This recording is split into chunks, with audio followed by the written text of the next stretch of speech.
Late last night, I found myself out in an alley, selling drugs.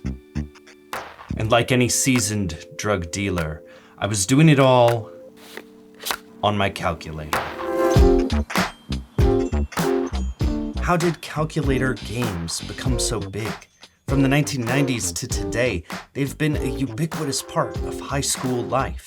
Games like this, and this, and this, all on a calculator. I got intrigued and I found out that this story is huge. It has tapped into a giant community. I got hundreds of responses in comments and in videos. In the process, I learned something about the past and future of education. Seriously, I got 197 comments about this on YouTube, a Patreon chronicle. I had no idea that this was such a big community. There is a lot of enthusiasm for calculator games. For the uninitiated, let me explain what I'm talking about. And can we get some calculator lighting in here? Calculator lighting sequence initiated. That's better. If you've taken an advanced math class in the past 25 years, then you've probably needed a graphing calculator. I am currently rocking a TI-84 Plus, which is an upgrade from the TI-83 that I had in high school. This one came out in 2004. It's nice, let's just say. A key part on all the souped up Texas Instrument calculators is this, the program button. It's meant for mathy stuff, but you can load programs and hence games. So many games. One of my friends in high school modded his TI-84 Plus to play Game Boy games. So they had one called Phoenix, which was a space shooter game. It was really great. It had smooth graphics and smooth animation, but it crashed all the time. So I'm going to be biased to Texas Instruments calculators in this video. You will see why in a few minutes. There were Casios too, for example, but they could have their issues. Hey Phil, hope you're doing well. Because I wanted to be different, quote unquote, through high school and college, I sought out a Casio calculator. There's this CAS pool, and it is the most comedically slow program of all time. That trace is the cue ball. These games range from super basic ones written in TI Basic to ones that are written in assembly, which basically lets you code right down to the metal and do incredible stuff like Fruit Ninja. I'm serious, Fruit Ninja. How insane is that? And then there was the Mirage OS, which you could load super fancy games. That was you had Mario on there. And I remember folks using the link cable to trade around copies of Mirage OS and the various games that ran on it. Lots of weird cultural things arose from having the ability to put games on your calculator. Me and my friend organized a scheme to be we must have thought we were cool drug dealers or something, that we had the goods that everybody wanted in the school, and then we were going to make a bunch of money selling calculator games. But the second we loaded some games onto somebody else's calculator, it spread like wildfire throughout the high school. So we didn't end up, I think we probably made $5, and we thought we were going to be rich off the whole scheme. But either way, we totally ruined math class for years to come, I'm sure. Your question immediately tore me back quarter of a century to my school days. We were on the TI-83, I think.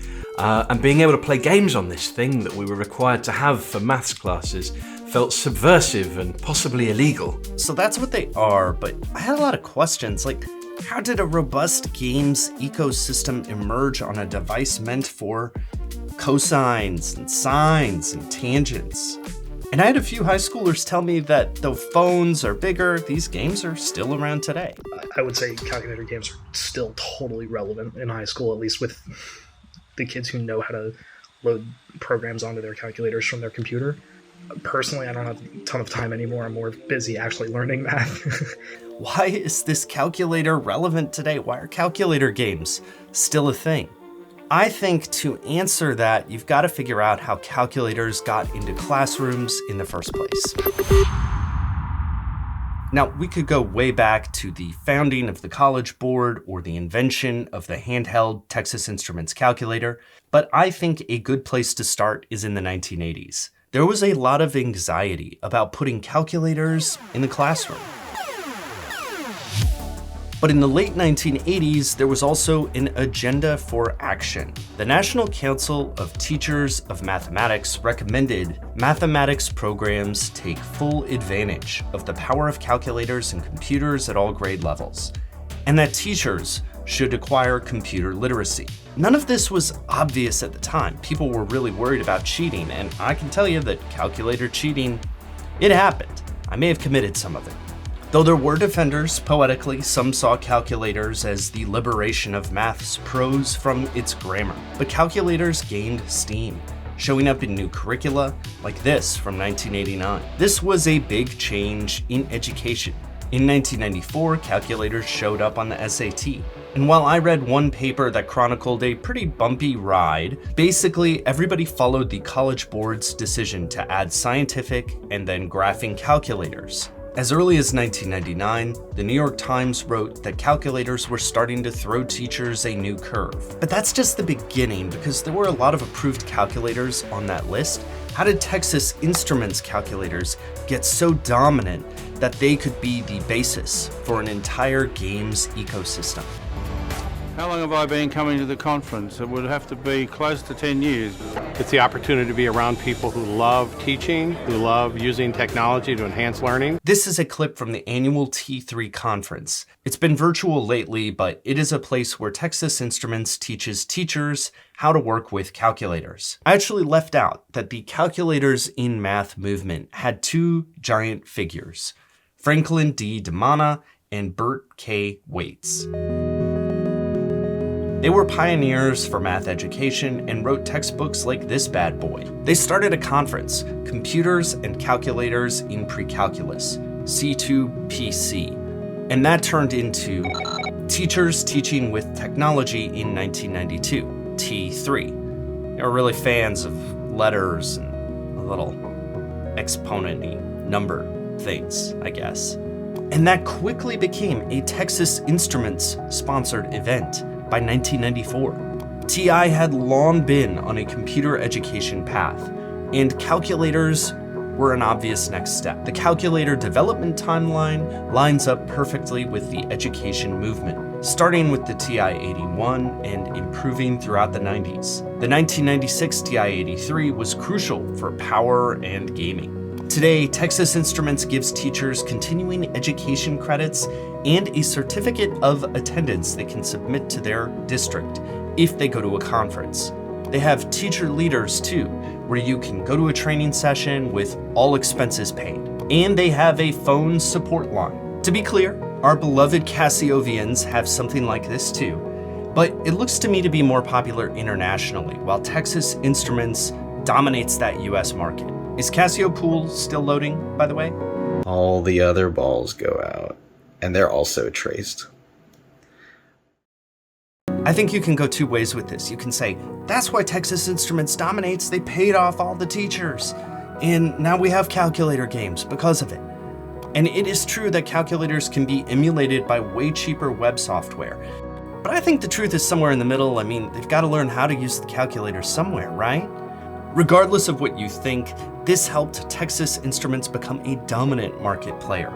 So calculators were in classrooms. They were there largely on one system, and there was a huge user base with a huge labor pool. Bored students who were probably pretty good at math. The first Drug Wars, an adaptation of a DOS game, showed up on the TI-82 in 1994, and things only grew as calculator power increased. Now, I can't go through all the message boards and email lists, but programmers and collectives quickly emerged on the burgeoning internet. Here's the site for the Icarus Collective, which I chose at random, but you can see how they dutifully updated with their various ports of games, and they also made valuable tools like a text editor and compiler. All of this was perfectly timed for websites like ticalc.org to spread games. I had an opportunity to play a game that was sent to me by a subscriber to this channel.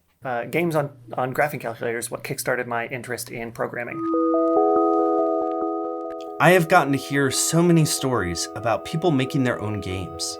I made a RPG where you raise a herd of frogs for 30 years and then battle them against a rival herd called Frog Wars. So I started actually programming my own games to play and for other people to try out that I could send the files to. I did take up some TI Basic for myself to make my own games and applications. And that is why I think calculator games matter. The forward-thinking spirit of the 80s created this massive ecosystem of games because kids were desperate to program something. And we're kind of stuck there despite the past 30 years and the rise of things called smartphones and programming, and turns out it's kind of important. As we face what people currently think of as educational challenges like ChatGPT, I think this is really relevant. Now, I'm not so arrogant to say, let's change everything right now. I've learned through researching this that there are tons of studies and papers, and math teachers really care about their process. They've got a journal. I had no idea about this before, but I will say that I hope people don't just focus on the cheating enabled by new technologies. They focus on the possibility. Instead of only seeing drug dealers, let's see innovators who look really cool in their alley on their calculator. Let's at least consider the creativity and ingenuity that these machines enabled. How much more could students create if we let them?